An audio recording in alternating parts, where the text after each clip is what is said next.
Chapter 18. The Chase. Joslyn. I rode my horse hard, keeping her galloping at full speed. Major Andre and Joshua Het Smith had a head start. I needed to catch up to them right away or risk losing them altogether, but I had to be clever about it and not overtake them completely. I couldn't take on both of them. Honestly, I didn't even know if I could take on Major Andre. But if Major Andre was alone, I might have a chance to stop him. The muddy ground helped because Major Andre's horse wore a shoe that left the mark of a hook on the right corner. I absent-mindedly noticed the mark earlier the night before when we rode to Treason House. I thought little of it at the time, but it was a blessing from heaven at the moment. Each time I came to a fork in the road, I examined the mud for his tracks and the telltale mark, then checked the map. In that way, I followed the two spies. Over the course of the day, I caught glimpses of two riders ahead, moving at a fast pace but not full speed. Major Andre headed to the British lines near Tarrytown, New York. Tarrytown was a small town on the lower part of the Hudson, where the British maintained control. My Emily self knew that area well. As we moved closer to the British lines, the territory became more and more familiar. Emily had met a few American spies in that area, as she gathered information on troop movements for the Continental Army. I was thankful for the thick green forest on either side of the road and throughout the area because it concealed my presence from the two riders. After a long day of riding, the two men camped for the night.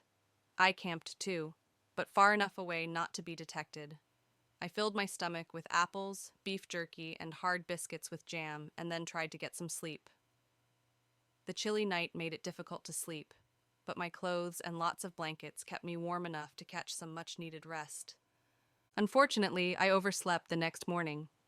In a panic, I packed my stuff, jumped on my horse, and took off. I rode hard, and soon caught up to them again. As I trailed the two men, hanging back as far as I dared, I was constantly afraid one of them would notice me. Eventually, one of them did, Major Andre. Looking back while at a fork in the road, he caught sight of me. I tried to back off and slow down, but he was on the lookout after that and caught sight of me once again soon after. When he spotted me a third time, he turned and talked excitedly to Joshua, gesturing in my direction. To my surprise, the two men then split up and fled. I chuckled as I realized that two grown men were running from an 11-year-old girl. Of course, as far as they knew, I was still locked up with my brother in the cellar of Treason House apparently. The pair had taken Benedict's advice to heart and were trying to avoid folks as much as possible. Either way, I was lucky because if I were confronted by both of them, things would not have ended well for me. I chased the hat with the blue and white feather. I was sure they hoped I would go after Joshua Het Smith, but I kept my eye on the prize, the West Point plans. Since he was alone, I decided to make a move to stop him. Little by little, I gained on Major Andre. It was a crazy and desperate move, but I trusted God would help me somehow. After a while, Major Andre looked back and realized I was gaining on him. He urged his horse to go faster. Again, if he knew it was me, he probably would have simply turned around and confronted me. As it was, however, as far as Major Andre knew, I was a sinister shadow chasing him, and could be as tall as John Anderson and twice as strong. At that moment, Emily pushed a memory into my mind.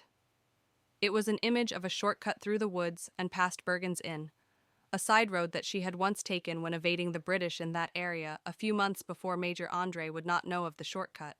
So while he continued to head toward Tarrytown on the usual route, I took a left into the woods, following a muddy path through the trees. I felt the excitement of the chase as I took the path through the woods. The trees were a blur of green as my horse and I raced down the muddy path. Eventually, I could see ahead where the trail joined up with the main road. Did I overtake him? What will I do when I confront him? I could use my knife, but I wouldn't have much chance against a man with a pistol. I slowed to a stop in the main road, just north of Tarrytown. What do I do now? My heart raced. Please, God, help me, I prayed. After a few minutes, and to my surprise, 3 young men emerged from the woods to my right. Well, hello there, my lady, one said.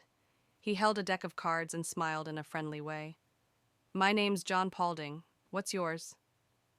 Emily Anderson. What are you doing hereabouts all alone? This is no place for a lady. It's dangerous in these parts. He was a handsome young man about Emily's age. I am heading north to visit my aunt. She's gone sick, I lied. And what about you? Hiding out in the woods doesn't seem like something honest folk would do. I scrutinized the three young men from head to foot. All three were in their 20s. Paulding wore a Hessian soldier's coat, but he was no Hessian soldier, and neither were his two friends. The Hessians were German soldiers hired by the British to fight against the Americans. The three men were clearly American farm boys by their look and manner, but the key question was whether they were Tories or patriots. I couldn't tell. We're honest, my lady. We were killing some time by playing cards while we scouted for stolen cattle. There has been a lot of that lately with the war, and all people take advantage. This is my friend David Williams. He pointed to the man who looked the oldest. And this here is Isaac Van Wart. He gestured to the youngest-looking one. At that moment, a rider appeared around the corner. It was Major Andre. At first, I did not recognize him because he had changed out of my brother's uniform and was dressed in civilian clothes. Oh, great. Here comes Major Andre while I am still dealing with these three young men who could be patriots, Tories, or even highwaymen. Paulding, who appeared to be their leader, turned toward the approaching rider and put his hand on his gun. The other two fidgeted nervously and tightened their grips on their muskets. Maybe the trio was a blessing in disguise. Alone, I had little a chance against Major Andre, but with the three men, I stood a chance. But only if they were patriots. Major Andre pulled up his horse and looked warily at the three men. A look of surprise came across his face when he recognized me, but the expression disappeared as soon as it had come. He was calm under pressure. I hope, gentlemen, you belong to the lower party. I'm a British officer on business of importance and must not be detained, he announced. His eyes were hard and serious. People called the Tories the lower party because the British controlled the lower part of the Hudson River. The upper party consisted of the Patriots, because the Americans controlled the upper part of the Hudson River. Emily knew that, but she also knew that around here, one couldn't assume anything. Andre shouldn't have assumed those three young men were Tories. Maybe he thought that because of Paulding's Hessian coat. Is that so? Said Paulding, and as he spoke, he pulled out his pistol and aimed it directly at Major Andre's head. We are patriots, good sir, and squarely of the upper party, and you, sir, are our prisoner. The other two boys raised their muskets and pointed them at Major Andre. Both surprise and relief ran through my body, but Major Andre was a cool character. Good young sirs, calm down. I, too, am a patriot. I just needed to be sure. I am an officer in the Continental Army. My name is John Anderson, and if you would permit me, I can show you my papers. Go ahead, sir, but move slowly, said John Paulding. He eyed Major Andre suspiciously. Major Andre carefully reached into his pocket and pulled out my brother's identification papers. He handed the papers to the oldest of the three, David, who squinted at them, then passed them over to John Paulding. I am one of General George Washington's bodyguards. Major Andre looked at me and smiled. Rubbing my nose in the fact that he had stolen my brother's identity, I needed to get that guy. General Washington, you say? Odd that we find you here then without the general, said John Paulding with one eyebrow raised. That was my chance to say something. He's a liar. He is Major John Andre, a British spy. All three young men looked at me in astonishment. Don't listen to her. She's the spy. Look, I have a signed note from General Benedict Arnold giving me safe passage. He handed the note to the younger one, Isaac, who passed it to John Paulding. Apparently, Paulding was the only one who could read. Paulding read the note aloud. Permit Mr. John Anderson to pass the guards to the White Plains or below if he chooses, he being on public business by my direction signed, General Benedict Arnold. The papers and note appear to be in order, said Paulding, but he didn't seem fully convinced.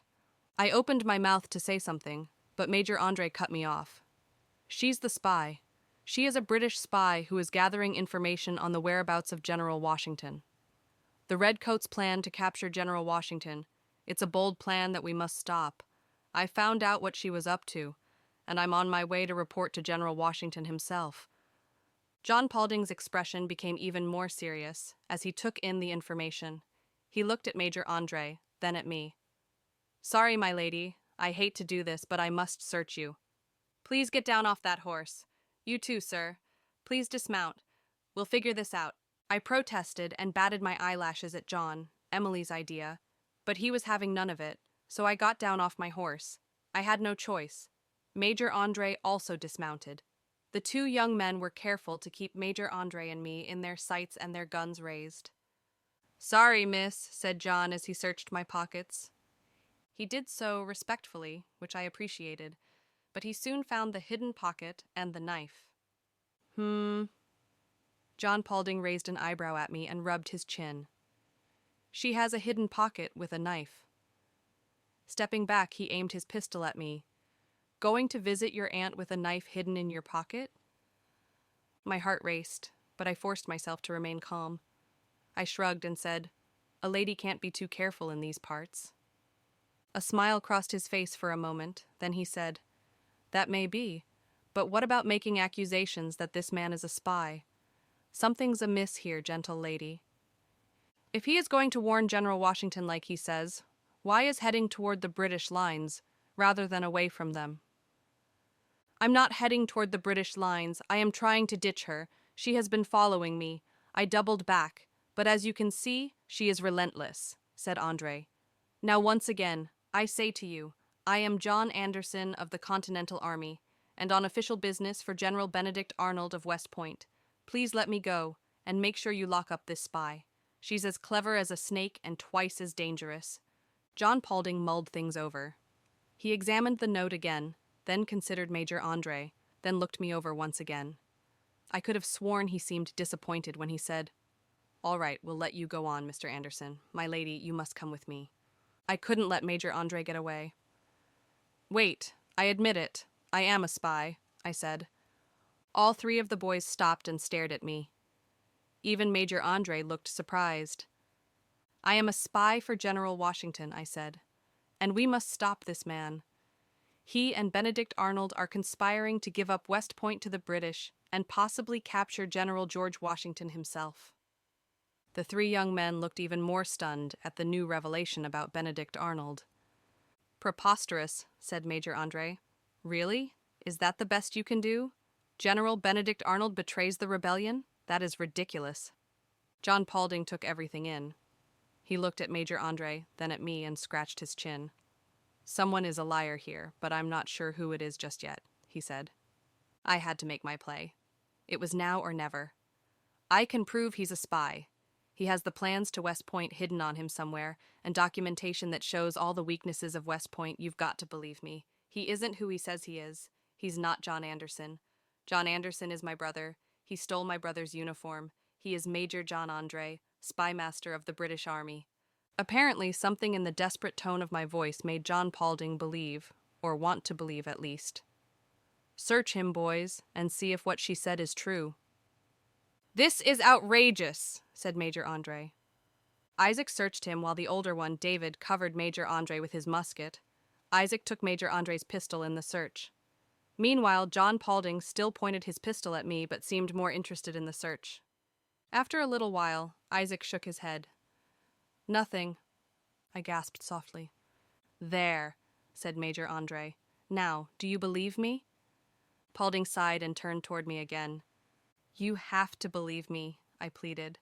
Paulding considered things once more. "All right, boys. Take him into the woods over there and search him some more. Strip him of his clothes and make sure you check every nook and cranny." Against all odds, Paulding somehow believed me. "I must protest," said Major Andre as Isaac pushed him along. "Wait, I will give you my horse and my watch if you let me go." Isaac and David stopped and looked at Paulding. The poor farmers were sorely tempted, but I could tell they would follow Paulding's lead. Emily knew that was a generous offer for 3 Westchester farmers. I glanced at Major Andre, and his face was serious. Major Andre took a step toward his horse, hoping the 3 poor farmers would agree to his offer. "No, by God, even if you give us 10,000 guineas, you will not stir another step," Paulding said, pointing his pistol at Major Andre. "Now get on with it," he said to the 2 young men. A wave of relief passed through me. The handsome farm boy had more integrity in his little finger than Benedict Arnold had in his whole body. I waited patiently with Paulding while the other two searched Major Andre in the woods. After a short while, we heard a grunt, a tussle, and then a body fall. Paulding and I exchanged worried glances. Paulding was about to go see what happened when Major Andre, pistol in hand, emerged from the woods, marching Isaac in front of him. Somehow Major Andre had gotten the jump on the two young men. The body I heard fall must have been David's. No shot was fired, so I assumed he had been knocked out cold but was at least alive. "Now, you're going to drop that pistol of yours, or I will put a hole in the back of this young man's head," Andre said to Paulding. He had a deadly smile that left no doubt that he was serious. He raised the pistol and pointed it at Isaac's head. I frowned, but didn't move another muscle, afraid if I made one false move, Isaac would be dead. After a moment's hesitation, Paulding dropped his pistol. "That's right," said Major Andre. He pushed Isaac over to where the two of us stood. "Now kick the pistol over to me." Paulding did as he was told, and Major Andre picked up the pistol from the ground and tucked it into his belt. He grabbed a rope out of his saddlebag and threw it over to me. "Tie those two young men up and be quick about it." I hesitated. "Now!" he yelled. I jumped at his command and got to it, wrapping the rope around Isaac's hands. "She was telling the truth, my young farmers. Major Andre, at your service," he said with a slight bow while flourishing his free hand. He kept the pistol pointed in our direction, though I am indeed a British officer, and soon, with the help of Benedict Arnold, we will attack and take West Point. Paulding and I glanced at each other. Isaac stood there, his eyes wide, obviously scared to death. We couldn't let Major Andre get away with it. I moved to Paulding and tied the rope around his hands. My back blocked Major Andre's view, so he didn't see when Paulding glanced down at his coat. The handle of my knife was poking out of his pocket. I kept tying the rope around Paulding's hands, but at the same time, I grabbed the knife from his pocket and tucked it into my sleeve. Paulding shook his head slightly. He apparently wanted me to give him the knife so he could cut his way out, but the blade was too long and would probably be noticed by Major Andre before Paulding could get it done. I barely shook my head, letting him know that wasn't my plan. I turned toward Major Andre. The two young men were tied up. I stood alone facing Major Andre. He pulled a small bundle of documents from his boot. He was acting cocky, sure that he had won. "This is a map of West Point, and the other documents provide the number and position of the men protecting the fort and other important details, such as the weakest points in the fortifications. With this, the American Rebellion, the so-called American Revolution, will be crushed here and now." His face grew grim. "You, ma'am, have been a thorn in my side for the last 2 days, and I fear I can't tolerate your interference any longer. And you two, well, I'm afraid you know too much now, and will need some time to prepare for the attack. Unfortunately, I will need to shut you all up permanently, a few deaths to save thousands, for the greater good, you understand." My heart dropped at that announcement. He was going to kill us. Time slowed, and my mind caught on a single purpose. Our only chance was the knife hidden up my sleeve. I would have only one throw. I needed to aim for his hand. If I hit it just right, he would drop the pistol and I could pick it up. I had every right to aim for his throat, and if Emily had been in charge, she might have done just that. But I was just a kid, and I just couldn't bring myself to kill him. "All of you please step back into the woods. This is messy business, and I don't want to dirty the road. I apologize that it has come to this. I would rather not have to kill you, but the rebellion must fail." I reached into my sleeve slowly and grasped the handle of the knife. With all the speed and agility I could muster, I flicked my wrist and threw the knife. The deadly object whirled through the air at an amazing speed and struck Major Andre's hand perfectly. He dropped the gun, and in that moment of distress, I picked up the pistol and aimed it at Major Andre's heart. "Now, you are going to listen to me," I said. "Get down on your stomach and spread your arms and legs." Major Andre hesitated, probably debating whether I would actually shoot him. At that point, I didn't know if I would or would not pull the trigger. I guessed Major Andre wasn't sure either, and wasn't willing to take the chance because he soon got down on the ground as I directed. I plucked the knife off the ground while keeping a sharp eye on Major Andre. I cut Paulding loose, then he freed Isaac. They grabbed their guns and tied up Major Andre. Once Major Andre was secure, we went into the woods to check on David. It was as I had thought. David had been knocked out cold by Major Andre, but he soon woke up, and with some rest he would make a complete recovery. "You're a hero, my lady," said John Paulding. "If it weren't for you, Major Andre would have gotten away, and West Point would have fallen. That might have been the end of the American Revolution." I smiled at John Paulding.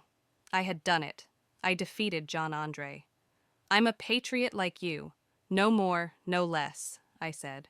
"Now let's throw this spy in prison and let George Washington know that Benedict Arnold is a traitor."